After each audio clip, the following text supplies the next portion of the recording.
Friends, आप सभी का स्वागत है मेरे YouTube चैनल हिंदी विद्या शिक्षा पर। आज की कक्षा में हम एक बहुत ही महत्वपूर्ण विषय छंद के विषय में हम पढ़ेंगे। छंद जो है 12वीं की परीक्षाओं में, इंटरमीडिएट परीक्षाओं में आता ही आता है और बच्चों को इसको समझने में बहुत ज़्यादा दिक्कत होती है। तो मैं पूरी कोशिश करूंगी कि इसको आसान भाषा में इस तरह से समझाऊं कि जो छात्र हैं हमारे वो आसानी से सीख जाएं और आसानी से इनको समझ में आ जाए। मेरी वीडियो को आपको अगर पसंद आ रही है मेरी वीडियोस तो प्लीज़ इनको लाइक, शेयर और सब्सक्राइब करिएगा। इनको स्किप मत कीजिए क्योंकि बहुत इम्पोर्टेंट मैं इंटर के टॉपिक पढ़ा रही हूँ। ये प्रतियोगिता परीक्षाओं में भी आते हैं और हमारे शैक्षणिक परीक्षाओं में भी आते हैं, तो इन वीडियो को स्किप मत कीजिए, ध्यान से पूरी वीडियो देखिए, ठीक है। और अगर आपको कोई भी कंफ्यूजन है, कुछ समझ में नहीं आता, तो आप कमेंट्स में आकर मुझे बता सकते हैं और कंफ्यूजन अपना दूर कर सकते हैं। चलिए वीडियो को आगे स्टार्ट करते हैं। छंद, सबसे पहले हम ये जान लेते हैं कि छंद होता क्या है। जिन रचनाओं में वर्ण, मात्रा, यति, गति, तुक आदि पर बल दिया जाता है वे छंद कहलाते हैं, ठीक है। जिन रचनाओं में वर्ण, मात्रा, यति, गति, तुक जो होती है, तुकांत शब्द होते वो आदि पर बल दिया जाता है वह जो है छंद कहलाते हैं। ये इसकी सिंपल सी डेफिनेशन है, ठीक है। अब हम इसके अंग जान लेते हैं। छंद की प्रक्रिया को समझने के लिए सबसे पहले हमें ये क्लियर करना होगा कि छंद होते क्या हैं और इसके कौन कौन से अंग हैं जो कि हमें आगे जब हम छंद के उदाहरण से हम उसको स्पष्ट करेंगे तो हमें समझ में आने चाहिए। चलिए अब उसके अंग देख लेते हैं कि उसके अंग कौन कौन से होते हैं। पहला है हमारा वर्ण। वर्ण को ही अक्षर कहते हैं। ये छोटी सी एक ध्वनि है, ये छोटी सी इकाई है, ठीक है ना। इसे खंडित नहीं किया जा सकता, किसे, वर्ण को। अगर आपको वर्ण या स्वर या व्यंजन इनमें कोई भी आपको जो है कंफ्यूजन है तो मैंने चैनल पे अपनी वीडियो डाल रखी है, पूरी विस्तार पूर्वक वीडियो है व्यंजन वर्ग की, तो मैं उसका लिंक डिस्क्रिप्शन में डाल दूंगी। आप उसको जाकर देख लीजिएगा कि वर्ण और वर्ण विचार होते क्या हैं, वो आसानी से आपको समझ में आ जाएगा। वर्ण के दो भाग होते हैं, कौन सा, ह्रस्वर और दीर्घ स्वर।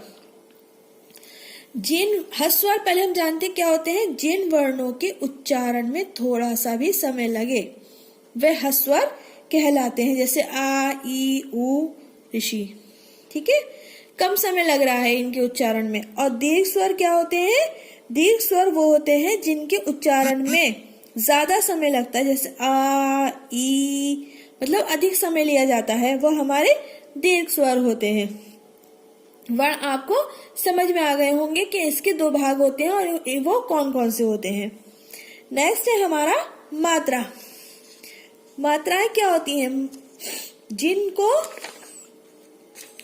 किसी स्वर के उच्चारण में कितना समय लगता है उसे मात्रा कहते हैं, ठीक है ना। जैसे कि माता और मत। माता कैसे, माँ और ता, ये हमारे दीर्घ स्वर हैं, ठीक है ना। और ये हमारा मत, ये हमारा ह्रस्व स्वर है, तो इसमें ज्यादा समय लगेगा और इसमें हमारा कम समय लगेगा। तो क्या है, इसकी मात्रा के द्वारा हमारे उच्चारण में समय का जो है निर्धारण होता है। नेक्स्ट है हमारा यति। छंदों को पढ़ाते समय कई स्थानों पर विराम लेना पड़ता है, उन्हीं विराम स्थलों को यति की संज्ञा दी गई है, यानी कि छंद के बीच में जो विराम आते हैं उसको यति कहते हैं। गति, छंदों को पढ़ाते समय एक प्रकार की जो प्रवाह धारा की अनुभूति होती है, मतलब हम पढ़ाते चले जा रहे हैं, एक जो है रुकना नहीं है, एक प्रवाह सा, एक फ्लो के अंदर जब पढ़ाते चले जाते हैं उसको हम क्या कहते हैं, गति। तुक, ठीक है, तुक हमारा छंदों को पदार्थ में जो अक्षरों की समानता पाई जाती है उसी को हम तुक कहते हैं। तुकांत या अकांत शब्द कहा जाता है। लघु और गुरु होते क्या है, छंद शास्त्र में ह्रस्व को लघु और दीर्घ स्वर को गुरु कहते हैं। समझ में आ गया। लघु और गुरु होते क्या है, छंद और दीर्घ स्वर को गुरु कहा जाता है। आया समझ में? अगर समझ में आ गया तो लाइक कर दीजिए। जैसे छोटा आ है, ये हमारा क्या है? ये हमारा लघु है, और ये हमारा क्या है? गुरु है। ये समझ में आ गया आपको? चलिए नेक्स्ट देखते हैं।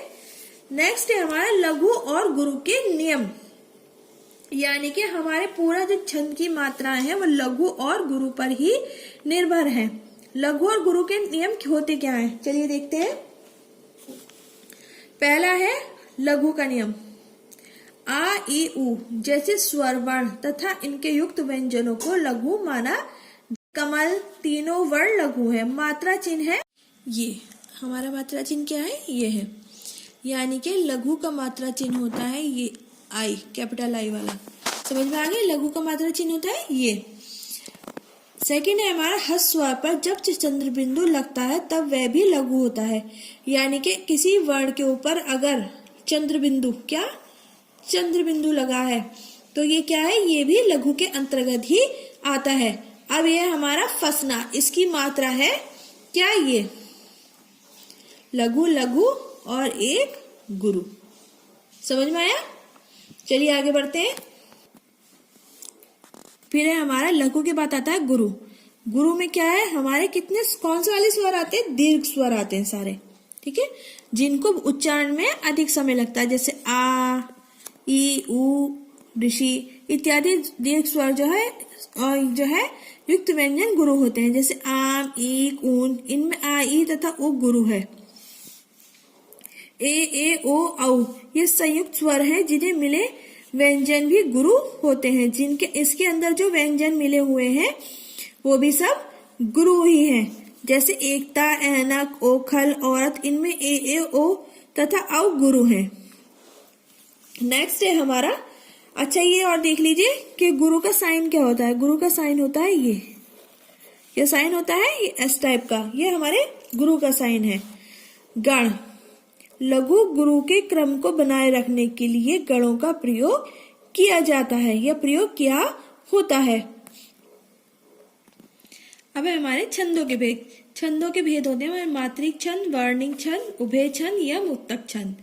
चलिए अब जो हमारी परीक्षा की दृष्टि से महत्वपूर्ण छंद है, अब हम केवल उन्हीं के विषय में पढ़ेंगे, उन्हीं को डीपली पढ़ेंगे, ठीक है। तो पहला है हमारा दोहा। ये मात्रिक अर्धसम छंद है। इसके प्रत्येक एवं प्रथम एवं तृतीय चरण में 13-13 मात्राएं और द्वितीय और चतुर्थ चरण में 11-11 मात्राएं होती हैं। अब ये देखेंगे उदाहरण कैसे। मेरी भाव बाधा हरो, राधा नागर सोए, जा तन की झाई परे, श्याम हरित दूती होए। मेरी, ठीक है, दो गुरु, भावा, एकक लघु, 2 और 2 4, 5 6, ठीक है। बाधा 7 8 9 10 11 12 13, यानी कि पहले चरण में 13 और इसमें लास्ट वाले में हमारे, समझ में आया आपको। पहले में और तीसरे चरण में हमारी 13 मात्राएं हो गई। अब ये हमारा दूसरा चरण है। राधा नागर सोए, 2 और 2 4 और 6 7 8 9 10 11, दूसरे में और चौथे चरण में हमारी 11-11 मात्राएं हो गई। इसमें 13-13 मात्राएं क्या है? दोहा। दोहा के और जो है 13 और 11, पहला और तीसरा 13, दूसरा और चौथा 11 मात्राएं। मात्रा गिनना आपको आ गया होगा। ये साइन जो है ये 2 का कहलाता है और ये 1 का कहलाता है। चलिए अब आगे नेक्स्ट है हमारा सौरठा। इसके भी 4 चरण होते हैं। ये भी अर्थसम छंद है, ठीक है। इसके प्रत्येक जो है विषम चरण, यानी कि पहले, तीसरे और चौथे चरण सबको अलग अलग हम बताएंगे। इसके विषम चरणों में 11-11 मात्राएं और सम चरणों में 13 मात्राएं होती हैं। ये जो है हमारे दोहे का उल्टा होता है। दोहे के पहले और तीसरे चरण में हमारे 13-13 थी और दूसरे और चौथे चरण में 11-11 थी। इसके पहले और तीसरे चरण में 11-11 और दूसरे और चौथे चरण में 13-13 मात्राएं होती हैं। जैसे 1 2 3 4 5 6 7 8 9 10 11, ठीक है, पहले चरण में और चौथे चरण में, तीसरे चरण में सॉरी, और ये दूसरे में और चौथे में क्या है, ये 13-13 मात्राएं हैं। नेक्स्ट है हमारा बर्वे।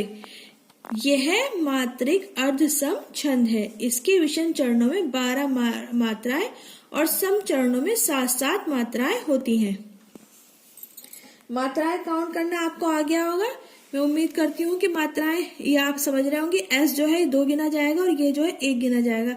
अब अगर परीक्षा में आता है तो बहुत तेजी के साथ इन मात्राओं को लगाकर और काउंट कर लीजिएगा। यह अब बहुत आपके लिए आसान हो गया होगा। चौपाई, ये मात्रिक सम छंद है। इसमें 4 चरण होते हैं। प्रत्येक चरण में 16 मात्राएं होती हैं। दोहा और सोरठा में जो थी चरणों में अलग अलग मात्राएं थी, मगर इसके अंदर हर एक चरण में 16 मात्राएं होती हैं। कैसे, चलिए हम उदाहरण से समझेंगे। ये हमारे ह्रस्व वर्ग है, स्वर है हमारे, तो कैसे 1 2 3 4, ये दीर्घ है तो यहाँ कितने हो गए, 1 2 3 4 5 6 7 7 8 और 9, ठीक है, 10 11 12 13 14 15, 1 2 3 4 5 6 7 8 9 10 11 12 13 14 15 16, सॉरी ये मात्रा नहीं है, ये गलती से लग गई है, इसको वाइट करिएगा। कितनी हमारी 16 मात्राएं हो गई हैं। गिनिए, 1 2 3 4 5 6 7 8 9 10 11 12 13 14 15 16, ठीक है। इसी तरह से हमारी सारी सबके ऊपर जाएंगी लग के हमारी 16 मात्राएं हो जाएंगी। जैसे 1 2 3 4 5 6 7 8 9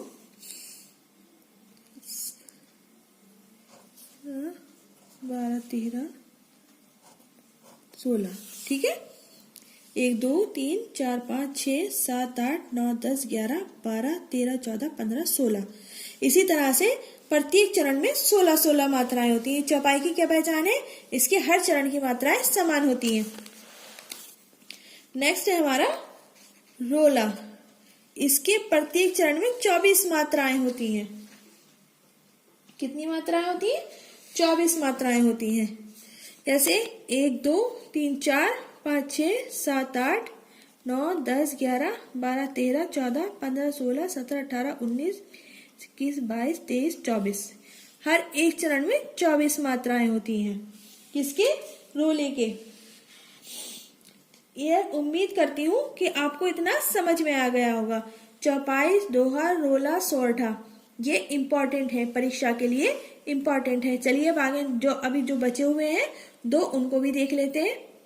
यह हमारा विषम मात्रिक छंद कुंडलियां।